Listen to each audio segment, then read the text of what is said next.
Welcome to the Strange Take, where we give you the strange take on all kinds of strange things that we talk about. Or just normal things even.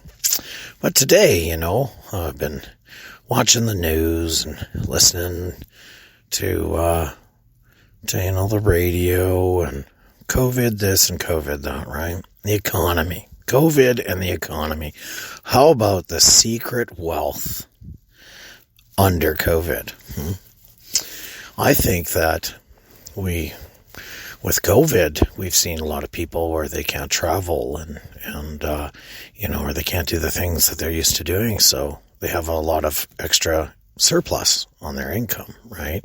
They're not spending it on those trips and those airplanes and, fancy hotel rooms and, the extra big dinner and the extra high-end drink, right? Nope, they're sitting at home and they're going shopping, right? But, they say, people are struggling out there. And there are people, right, struggling. They are.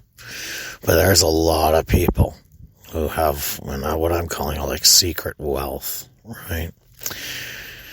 Secret wealth is, is just, people who have extra surplus income because they're not using it on things such as travel or, going on trips mostly, I would imagine, going places where you can't on COVID, going out for dinner a couple times a week, you're not doing that. And, going on big road trips or taking airplanes or, going somewhere fancy and staying there as much, right? People are still getting out. Yes, they are.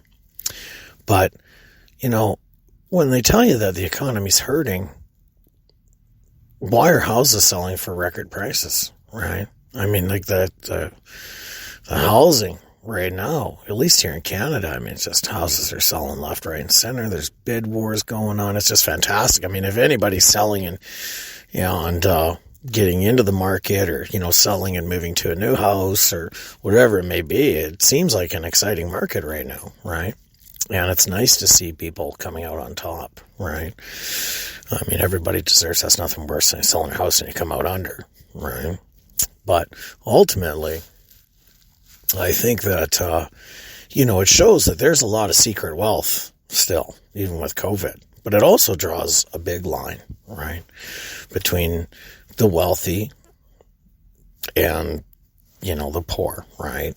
And the middle class, well, the middle class is kind of still going, right? But I think that there's a lot of secret wealth in a lot of the middle class too, when you see, people spending that extra every day and what have you. And kind of makes you realize how many people are leaving this country to go spend money somewhere else, right?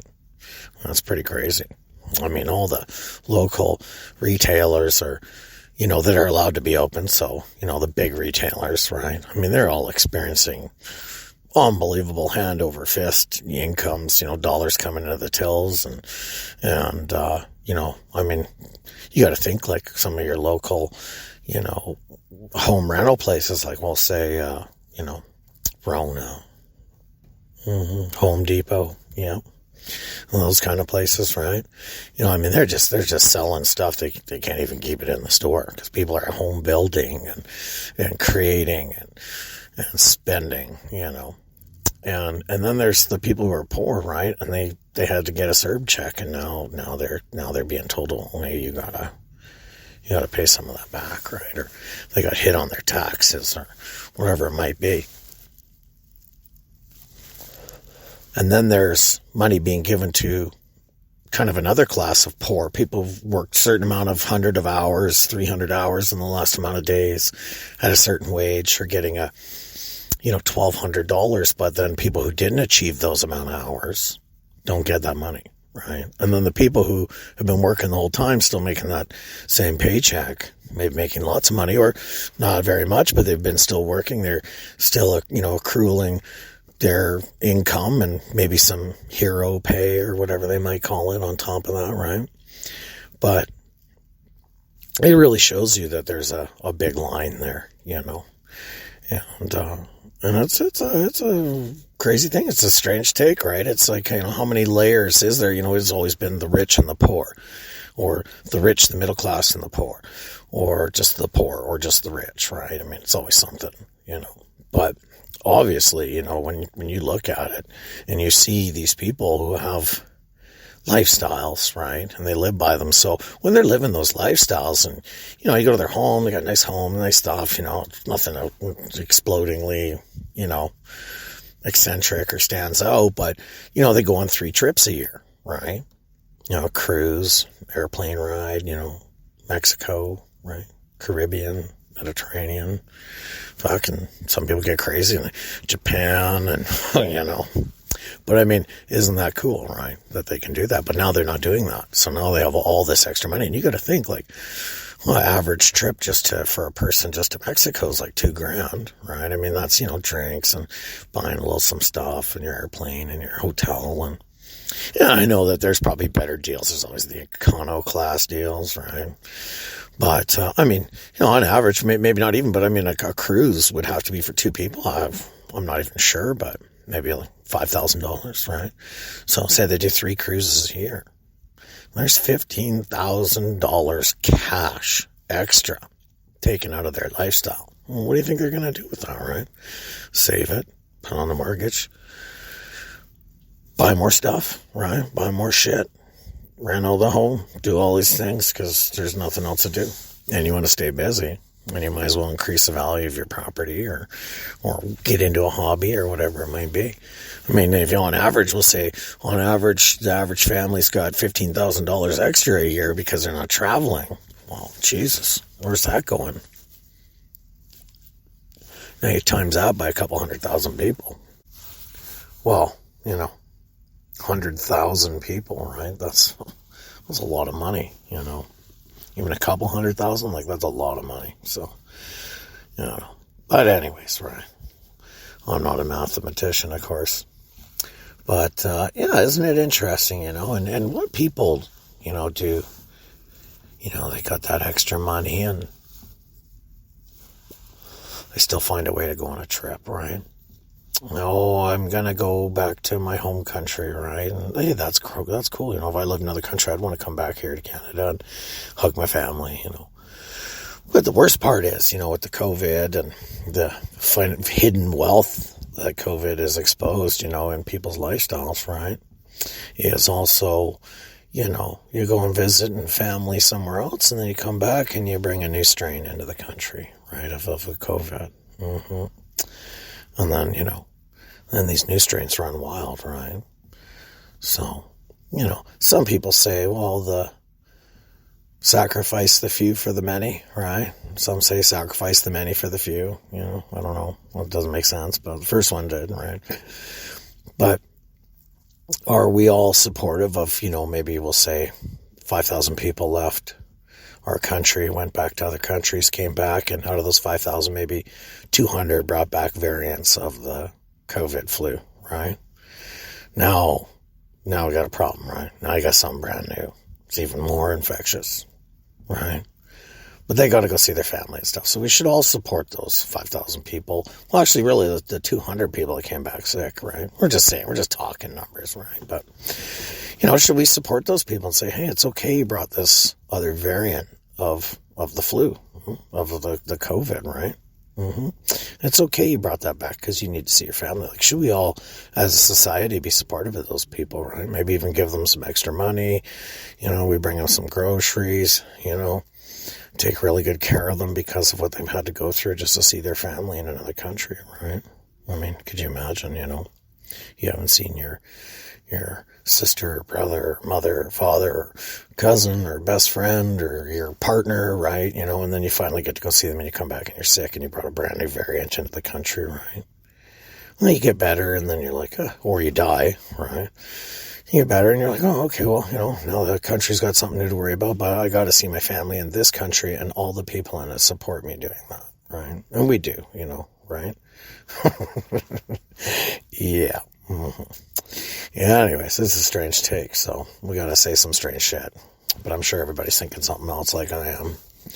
But yeah, so we all know that, okay, these people needed to see their family. And now they brought back a new, more deadly variant of the COVID. But we understand, right? We're there to support you. So don't feel bad you did that. Hey, one day you got like 100 people outside of your house shaking signs and, throwing rocks in your windows. Well, hey, that's just 100 people, right? We got to support them too, right? Because they got their feelings. So, we supported you. Now we support the people who are not supporting you, because we all got to support everybody, right? Sometimes I just like to talk and say shit to piss people off, right? And they get really pissed off. They're like, what the fuck is cheeky guy talking about? Fuck these people going to the other country. Stay in your country. You don't be bringing no variants of the flu, new variants of the flu into our country to kill our families because you had to go somewhere, right? You fucking asshole, right? Fucking asshole, Yeah, we'll be throwing rocks in your window. But, that being said, right? What if you're in their shoes? So something to think about, right? But yeah, I guess you could say, the hidden wealth of COVID, people got money to spend, and some people, they got to travel, they got to do these things, and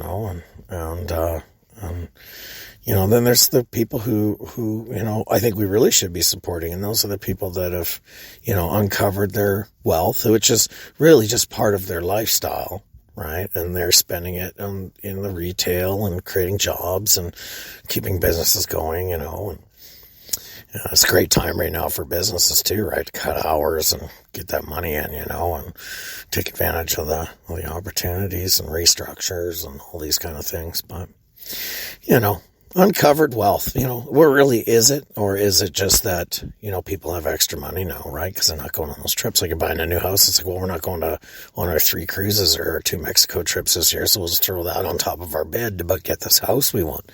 Hey, cha-ching, bada bing, cash is flowing. People are knowing.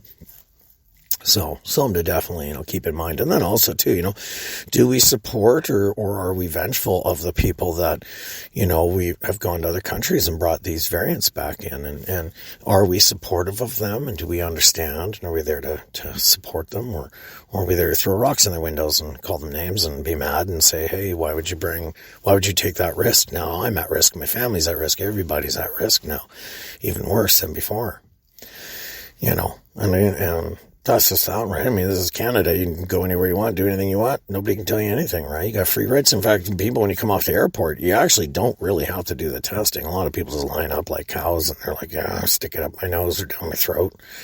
It's like giving a bad blowjob, right? But ultimately, you have the right to say, no, I'm just going to go home and quarantine and fuck you and your stupid test, right? And you know what? I believe in that stuff because there's these huge lineups of people traveling everywhere. Yeah, you should be tested for COVID, right? But ultimately, you're Canadian. You have the rights to not have to do anything. You just do whatever you want, right? Because it's Canada, and you don't have to tell people that you've been to other countries, right? And just take off for a week and say, oh, I went to the local campgrounds or to some, popular part of town and go to a hotel for a week. Really, you're off in whatever country in Europe or whatever continent, and you're getting the variant, right? So, just something to think about, right? Do we support these people, and how about the people that chose to make the sacrifice and not go anywhere? What kind of support are they getting? Their lifestyles have changed, and they're being strong, and they're just waiting patiently, right, for the time to be right. So definitely something to think about, especially, if you get the opportunity to you choose to have the vaccination, and they're poking that needle in your arm. Just think, well, I'm doing my part, right, for everybody.